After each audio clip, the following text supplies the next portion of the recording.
There is many a boy here today who looks on war as all glory. But boys, it is all hell. You can bear this warning voice to generations yet to come. I look upon war with horror, but if it has to come, I am here. When he spoke those words in August of 1880 at what is now Franklin Park in Columbus, General William Tecumseh Sherman was the commander of the U.S. Army and 60 years old.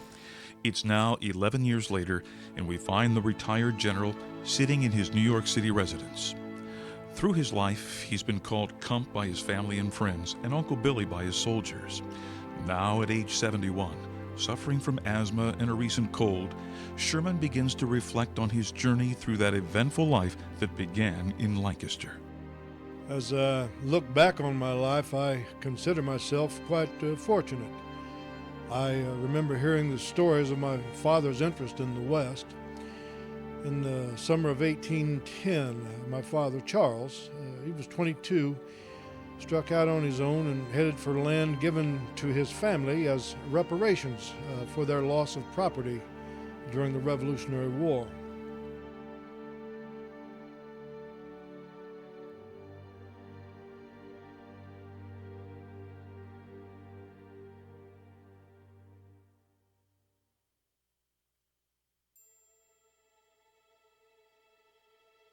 Thousands of acres of land in what we now call northern Ohio were deeded to Connecticut residents whose homes were burned by the British and those who sympathized with them. Connecticut held this acreage in reserve to be surveyed as families wished to move west. With Lake Erie as its northern border, it became known as the Western Reserve and the Firelands. As stories go, Charles didn't stay in the Western Reserve long. The Native American tribes in the region made the idea of settlement a little too dangerous. So he took a side trip south to explore the territory along the trace he heard was popularized by Revolutionary Army Colonel Ebenezer Zane. After arriving in Zanesville, he rode into New Lancaster, situated on the Hockhocking River. It said the town impressed him so much that he returned to the Sherman family home in Norwalk, Connecticut in the fall of 1810 and convinced his new bride to leave everything and everyone they had ever known and make a new life in the western frontier of Ohio. Mary Hoyt Sherman wrote about that journey. The morning we left Norwalk, the town turned out to see us off. Charles had bought a 2-horse wagon without springs. I had made sheets, I spun them myself, to spread over the hoops that spanned the wagon's top. I know my own people felt I was moving into what was a howling wilderness infested with beasts. And to tell the truth, I was a bit nervous myself, even though Charles kept reassuring me. That was the spring of 1811, taking my parents and baby brother Charles nearly 2 months to travel from the east. My father Charles had graduated from Dartmouth a year earlier, following in his family's footsteps to become a 6th-generation lawyer.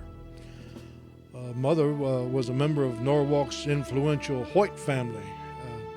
She'd been sent to Sketchley Female Seminary in New York, Poughkeepsie.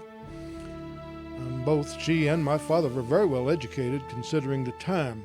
Mother had studied math, English, geography, history, and music, and she excelled in needlework. The Sherman family was known for its hospitality and sociability in the small frontier town of Lancaster. It became home very quickly. Charles and Mary obtained a 2-story frame house right on Main Street.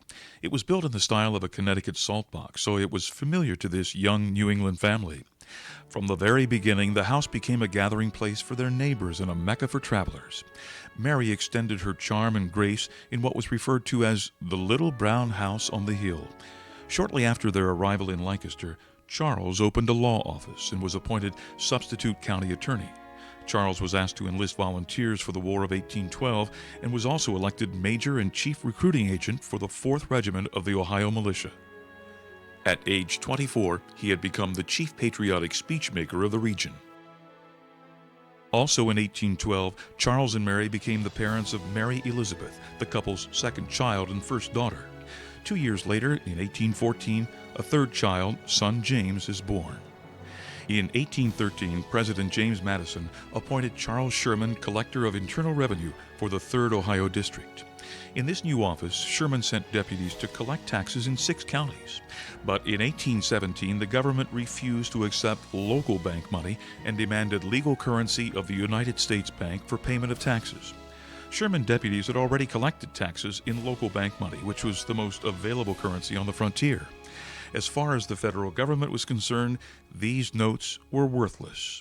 Charles Sherman felt honor-bound to be responsible for his deputies' failure and personally assumed their debt to the government.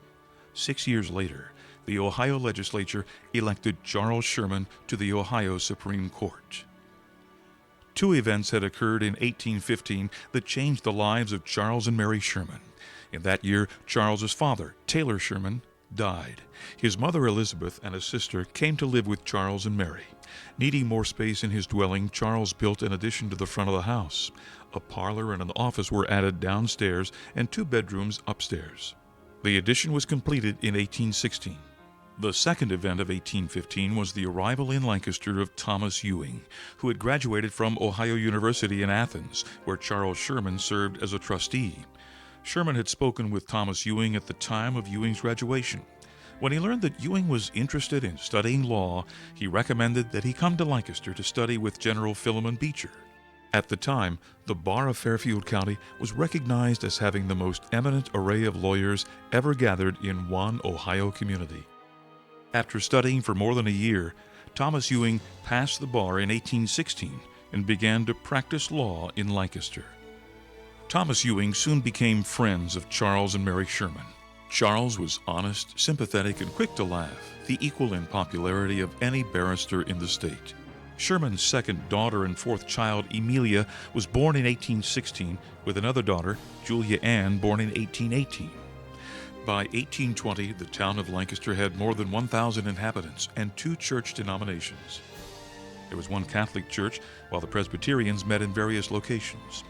Lancaster was a kindly, thrifty town of 200 houses, half of which were brick, the other half frame. By 1820, the early log houses had all but disappeared. The town was an important center with a courthouse, a jail, a market house, 2 newspapers, 1 in English, 1 in German, and 12 general stores. The first regular stagecoach line began service in 1820, and it had reportedly been at least 3 years since the last bear and panther had been killed within the city limits.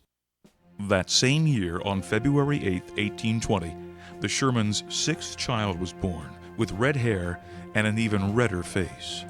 Charles gleefully exclaimed that the boy would be named Tecumseh. Charles had high regard for this Indian chief who had been a charismatic and humane leader, recognized by many as a great statesman rather than a savage.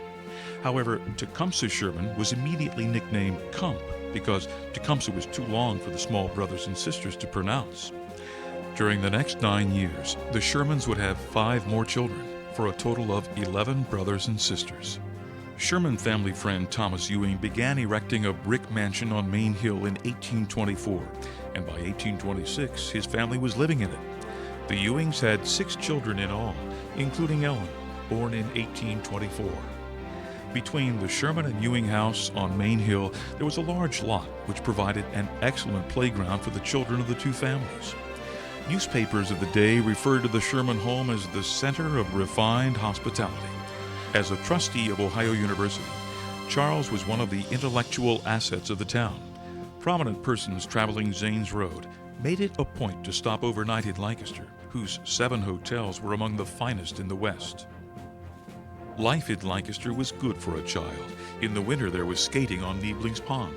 In the summer, there was good hunting for edible roots and leaves, and berry picking in the woods. There was a good school to attend. In later years, Tecumseh Sherman would say that the Lancaster Academy was as good as any school in Ohio. In 1825, the school building had become the property of Mark and Samuel Howe, who taught not only the common branches of knowledge, but also Latin, Greek, and French. To its support, Thomas Ewing, Philemon Beecher, and Charles Sherman all contributed. Cump also attended an expensive private school in Lancaster, where music and dancing were taught. Perhaps this is the place where Cump acquired a fondness for dancing, which remained a favorite form of recreation for him throughout his life. Even more important than formal schooling, the Ewing and Sherman children were exposed to the intellectual life of the town. The children of both families heard cultured speech and interesting conversation from their parents and from the travelers who visited them. Upon these well-established, harmonious, and happy families, a great tragedy fell. Charles Sherman became ill and died suddenly in June of 1829 while attending court in Lebanon, Ohio. Thomas Ewing felt an obligation to the family of his good friend Charles Sherman. With 11 children to raise, he knew that Mary had little financial security. Her only income was $400 a year, a legacy from her father. After contemplating the situation, Thomas Ewing went down the hill and told Mary he would like to help her by taking the brightest of the boys to live with him and his family, adding he would not adopt the lad because he wanted him to hold on to his Sherman name. Mary was grateful. Elizabeth Sherman, Cump's sister, who had been part of the conversation, spoke up and said to Ewing, "Take Cump, he's the brightest." Cump was 9 years old when he went to live with the Ewings. The Ewings were a Catholic family. In 1830, with his mother's consent, Cump was baptized into the Catholic Church with the christened name of William. The ceremony took place in the front parlor of his foster parents' home. From then on, he would sign his name W.T. Sherman or William T. Sherman.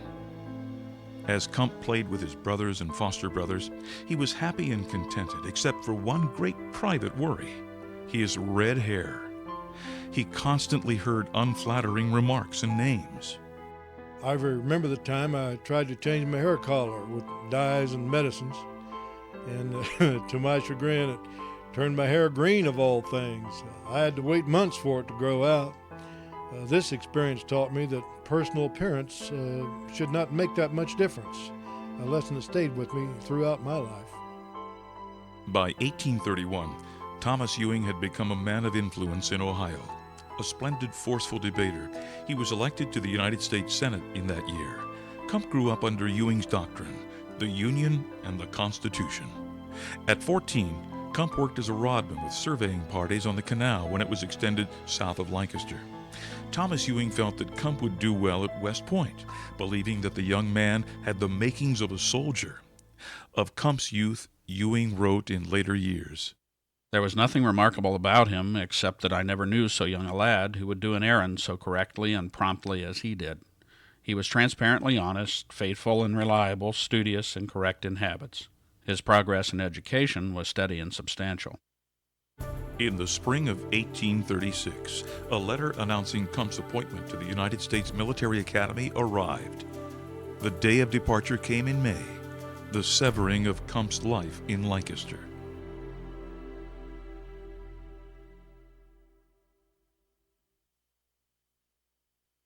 I found myself enlisted for 8 years, 4 at the academy, then 4 more in the Army. The curriculum at West Point in 1836 included engineering, mathematics, natural philosophy, the sciences, drawing, and, of course, a number of military disciplines. Demerits were given for clothes not in good order, shoes not polished properly, buttons not shined. My class started with 100 plebes and graduated 43 cadets. I graduated 6th in my class, would have been 4th, but my accumulated demerits were enough to drop me to the 6th place. Never could Sherman value the extreme neatness of dress in the approved West Point manner. Deep in him had been planted the Western frontier trait of evaluating a man by what he said and did rather than by what he wore. Cump arrived in Lancaster on his first furlough in the summer of 1837. Ellen, now 14, who had been writing to Cump during his stay at West Point, saw her playmate return a man. He was strong, straight, clear-eyed, bright, light of heart, and proud of his uniform. The first twinge of love.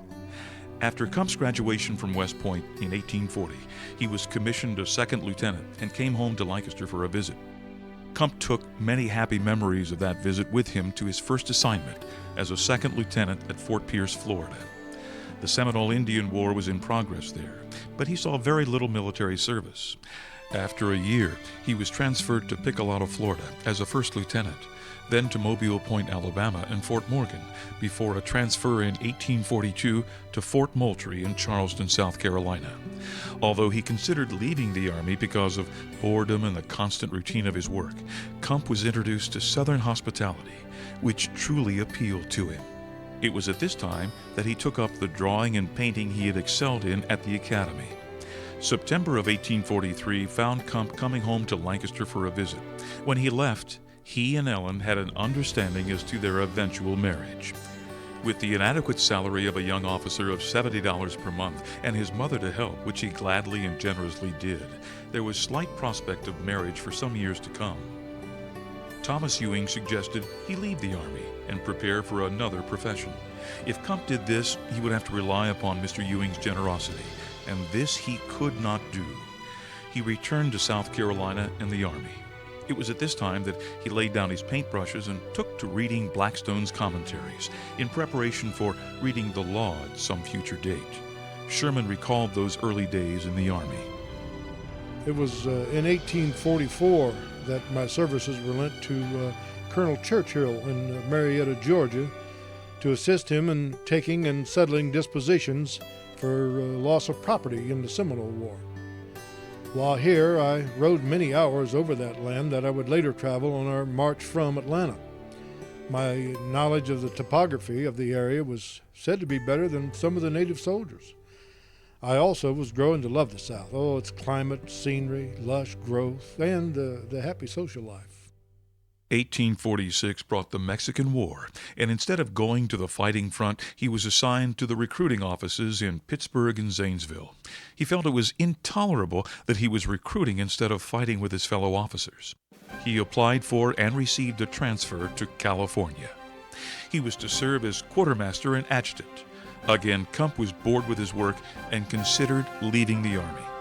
There was much political turmoil in California at this time, which he grew to hate and distrust, something that stayed with him the rest of his life. It seemed his marriage to Ellen would never happen. One day, a duty not really connected to the Army fell to his attention.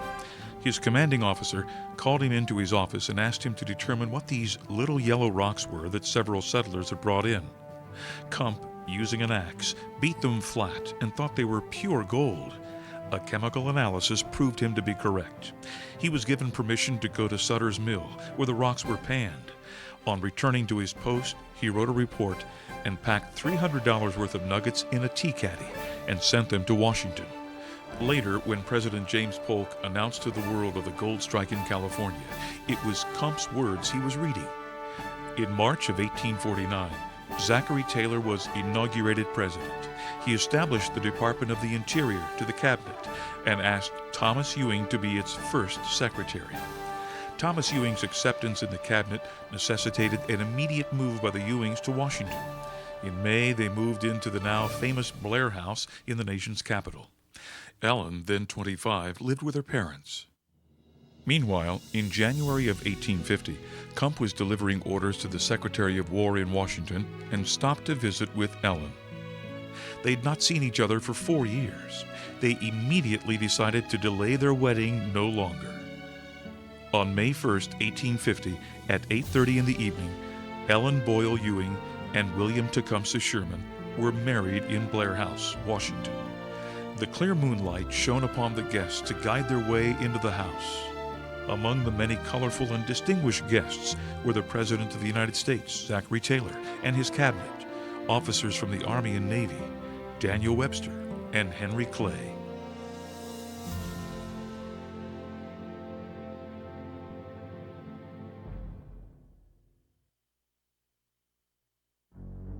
After a honeymoon, Kump left for St. Louis as captain of the Army's Commissary Department.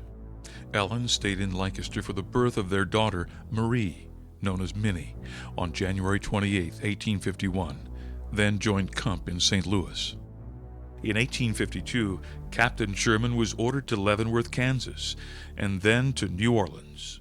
Ellen and Minnie returned to Lancaster, where Ellen gave birth to their second daughter, Mary Elizabeth, known as Lizzie, on November 12, 1852. Ellen and the daughters joined Kump in New Orleans in January of 1853. Former Army Major H.S. Turner member of a prominent St. Louis banking firm, made an offer to Kump to go to California to establish a branch of the bank.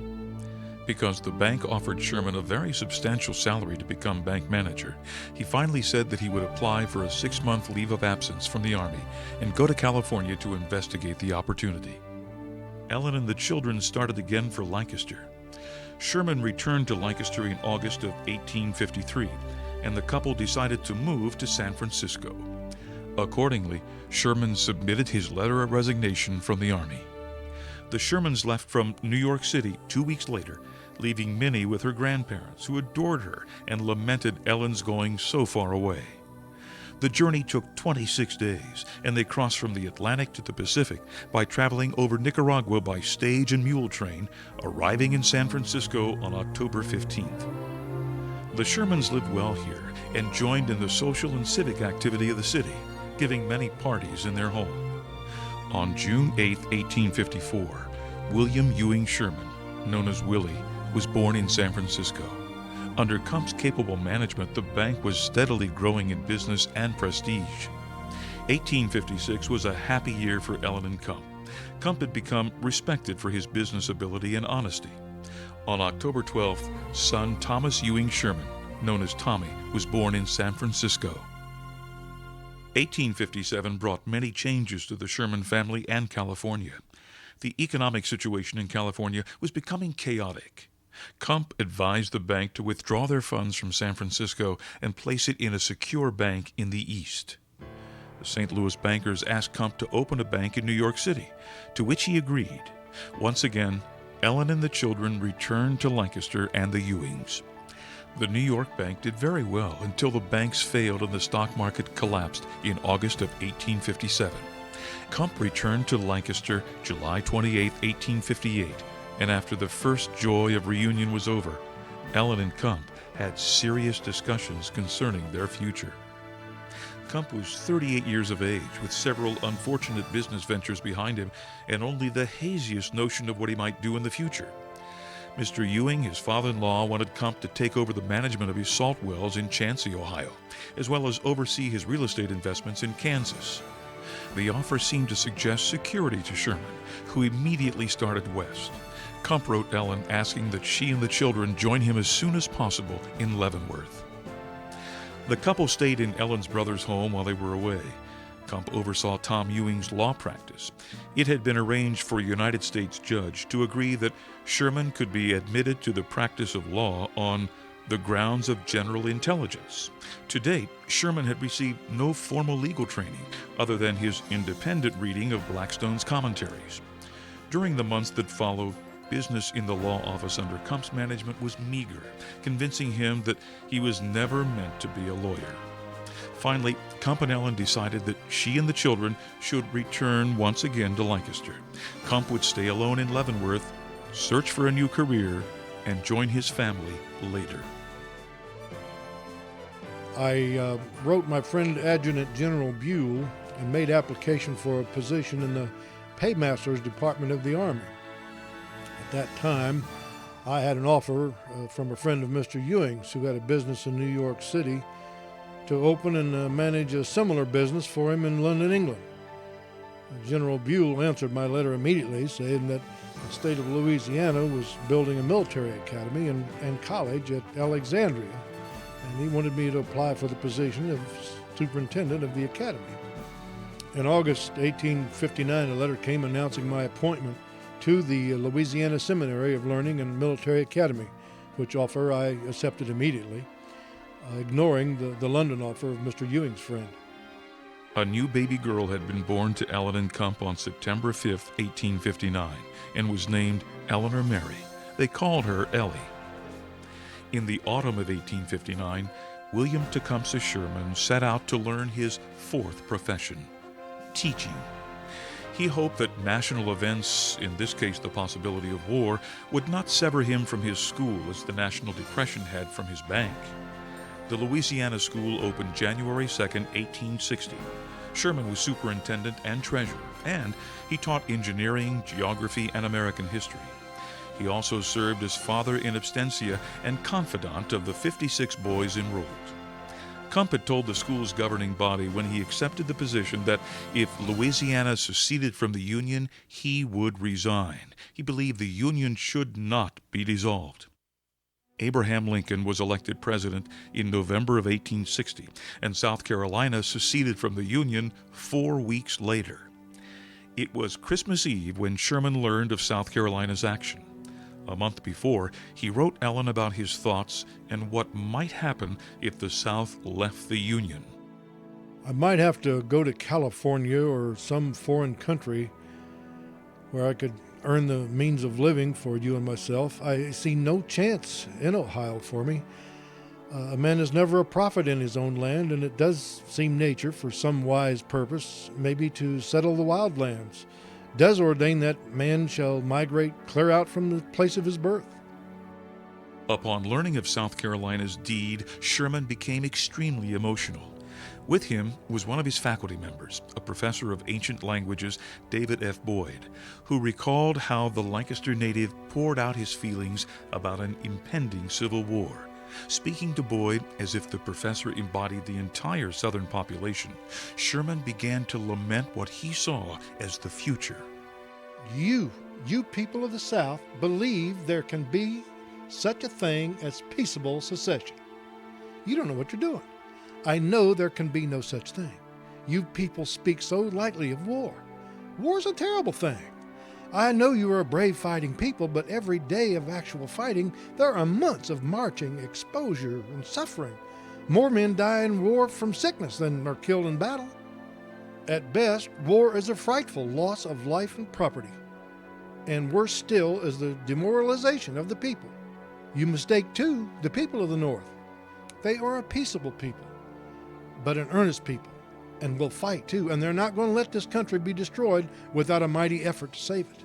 Besides, where are your men and appliances of war to contend against them? The Northern people not only greatly outnumber the whites of the South, but they are a mechanical people with manufactures of every kind, while you are only agriculturalists, a sparse population covering a large extent of territory, and in all history, no nation of mere agriculturists ever made successful war against a nation of mechanics. You're bound to fail. Only in your spirit and determination are you prepared for war. In all else, you are totally unprepared, and with a bad cause to start with. If your people would but stop and think, they must see that in the end, you will surely fail.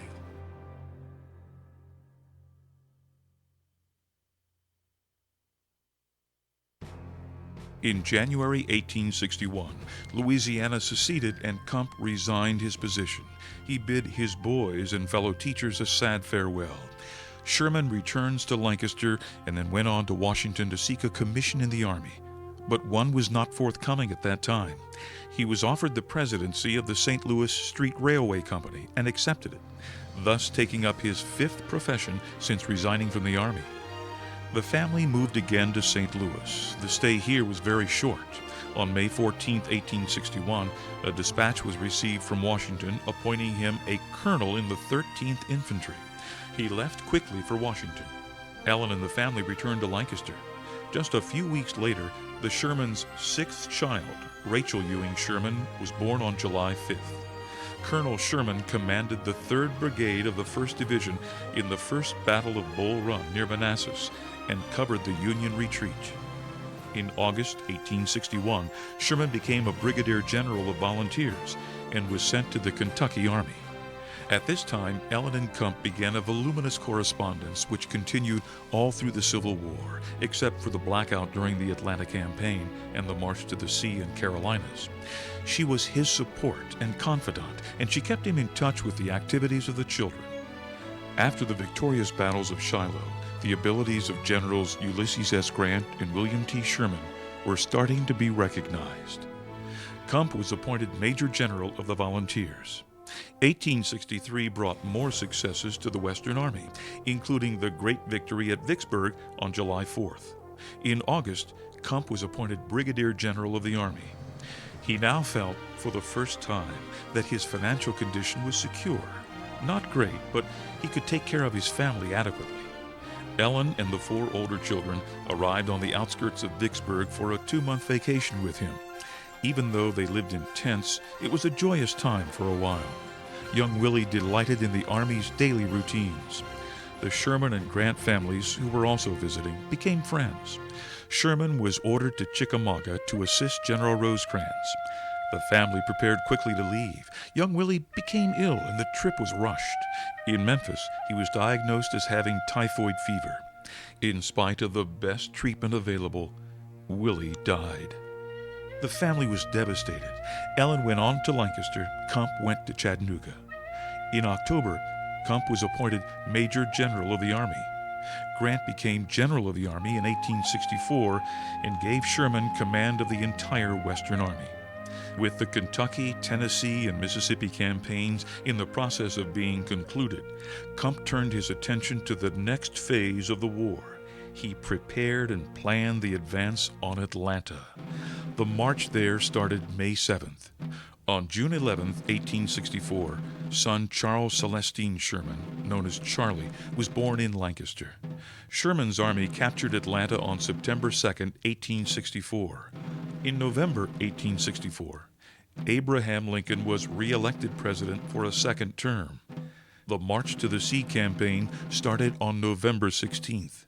There was no communication with the outside world during the march. While Kump was fighting and marching to Savannah, Charlie became very ill with pneumonia and died on December 4th. Kump had never seen this son. The Army captured Savannah on Christmas Eve, 1864. It was there that Sherman received the news of his son's death from a New York newspaper. He did not receive Ellen's letter until January 4, 1865. February 1, 1865 was the beginning of the march from Savannah through the Carolinas to join Grant's army in Virginia at Richmond. This march, in Kump's estimation, was his greatest military achievement, as his men marched through heavy midwinter rains, breaking through forests, camping on wet mire at night, satisfied and confident because their general marched beside them, sharing all things. Kump met with President Lincoln, General Grant, and Admiral Porter at City Point, Virginia, to plan the final strategy for ending the war. Lincoln said all he wanted from the generals was to defeat the opposing armies and to get the Confederate men back to their homes to work their farms and shops.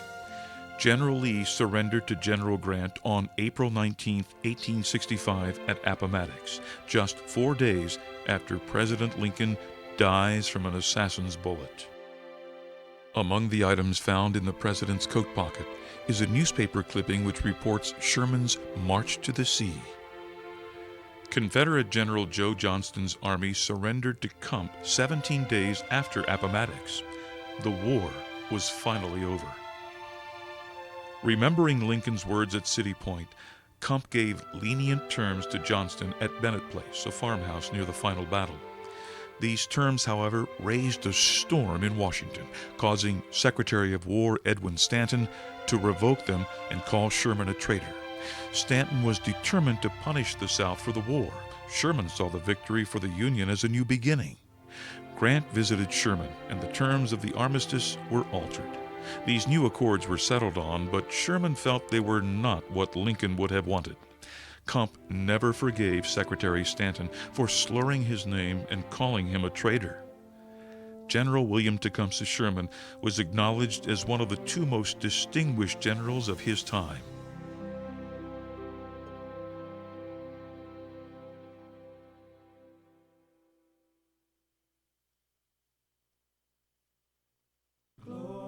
During the next 25 years, the Shermans would see the birth of their 8th child, a son, Philemon Tecumseh Sherman, and in 1870, the appointment of the general as the commander of the entire U.S. Army, replacing his friend General Grant, who was elected president. The next few years saw Ellen's health suffer greatly from the death of her father, Thomas Ewing, and social obligations and political pressures. Sherman's distaste for politics gave rise to one of his more famous quotes upon being urged to run for president of the United States by both political parties. He summed up his answer in only a dozen words. If nominated, I will not run. If elected, I will not serve. The general's younger brother, John, welcomed the political life. In 1880, he was a major contender for the Republican nomination for president. Unfortunately for the Lancaster native, the convention deadlocked, passed over frontrunners like himself, and instead nominated the eloquent James Garfield. Before, during, and after the Civil War, John enjoyed an illustrious career of nearly 32 years in Congress before President Rutherford B. Hayes appointed him Secretary of the Treasury in 1877. That same year, the President authorized General Sherman to select a suitable site for a gift from the people of France. The Statue of Liberty was being assembled in Paris. The General recommended Bedloe's Island in New York Harbor, and Congress agreed. John Sherman returned to the Senate in 1881 and was responsible for the Sherman Antitrust Act of 1890. The legislation attempted to curb the growth of monopolies.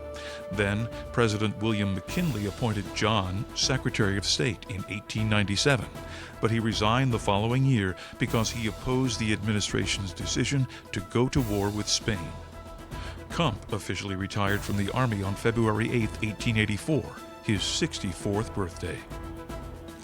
A fellow Ohioan, General Philip Sheridan of Somerset, took over command of the Army. By 1886, the Shermans sold their St. Louis house and moved to New York City.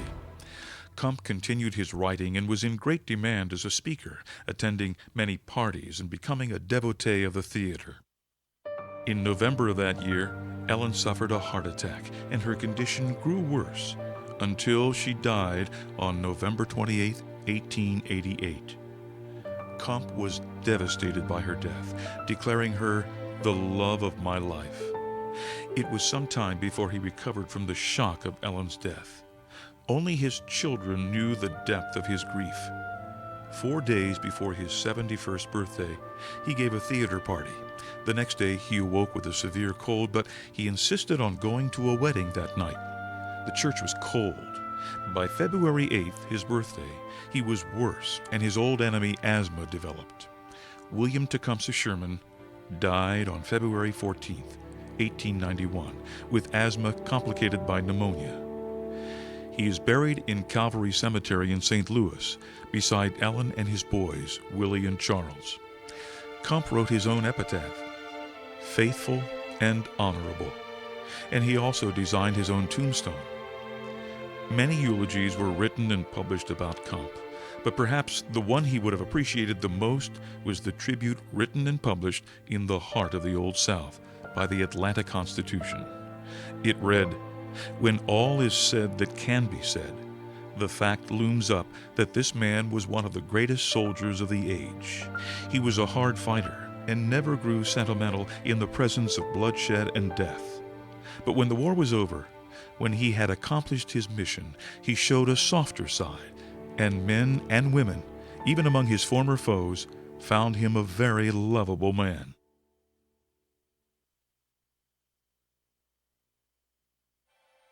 In this home, the children of Charles and Mary Sherman began their journey into lives of personal accomplishment and public service. Charles Taylor Sherman, the eldest son of Charles and Mary Sherman, became a highly respected lawyer in Mansfield, Ohio. He served as a judge of the U.S. District Court for the Northern District of Ohio. Mary Elizabeth Sherman, the first daughter of Charles and Mary, married William James Reese. In addition to being an attorney, Reese was also a merchant and a major general of the Ohio militia. Mary and William built a home on the lot between the Sherman and Ewing homes known as the Reese Peters House, which has now become the Decorative Arts Center of Ohio. James, the second son of Charles and Mary, became a successful businessman. He married and went to Des Moines, Iowa, establishing himself in the business community. The second girl born to Charles and Mary was Amelia. After she married, the couple moved to Mansfield, Ohio, where her husband became a business partner of Amelia's uncle in a general store. The third daughter, Julia Ann, was 20 years of age when she married a native of Scotland. She died just 4 years after her marriage. William Tecumseh Sherman was the family's sixth child. He married Ellen Ewing, and they had 8 children. Lamson Parker was the seventh child born to Charles and Mary. When Charles Sherman died, Lamson was taken to the home of Charles Hammond in Cincinnati. When he grew up, he was introduced to the printing and business world. For a time, he was a banker in Cincinnati. He married, but his wife died 3 years later. Lamson moved to Des Moines, Iowa, where he became a newspaper editor and mayor of that city. John Sherman was the eighth child of the couple. He married and had one adopted daughter. Susan Denman Sherman was the ninth child born. She was married to Thomas Wells Bartley, a widower at Mansfield, Ohio. Bartley was a lawyer, a member of the Ohio House of Representatives and a state senator, a judge of the Ohio Supreme Court, president of the Senate, and acting governor of Ohio. Hoyt Sherman, the 10th child of Charles and Mary, went to Des Moines, Iowa. He studied law and was elected clerk of the Polk County District Court in 1849. Later that year, President Zachary Taylor appointed Hoyt Sherman as postmaster of Des Moines. Hoyt became a member of the banking firm of Hoyt, Sherman and Company. He took an active part in organizing the State Bank of Iowa. President Lincoln appointed Hoyt paymaster of the Union Army with the rank of major. After the Civil War, Hoyt became a member of the Iowa House of Representatives. He was president of Equitable Life Insurance Company of Des Moines. The 11th and last child was a girl named Frances Beecher, known as Fanny. She married a lawyer in Mansfield. He attained the rank of colonel in the Civil War. They later lived out their lives in New York City. Today, the Fairfield Heritage Association, a local nonprofit organization founded to preserve the rich history of Fairfield County, maintains the Sherman House in Lancaster as a living museum to the legacy of the Sherman family. The original Little Brown House on the Hill and its subsequent additions are open to the public. In this home, the remarkable Sherman family began their journey into the history books of our nation. The second floor contains a fascinating collection of Civil War artifacts, including uniforms, documents, and battlefield memorabilia. A single area, the tent room, recreates General Sherman's field quarters during the war. The tent contains several original items belonging to the general. A number of personal Sherman family photographs and documents are also on display on the second floor. The Fairfield Heritage Association encourages you to learn more about this great American family through books, articles, and a visit to this historic home.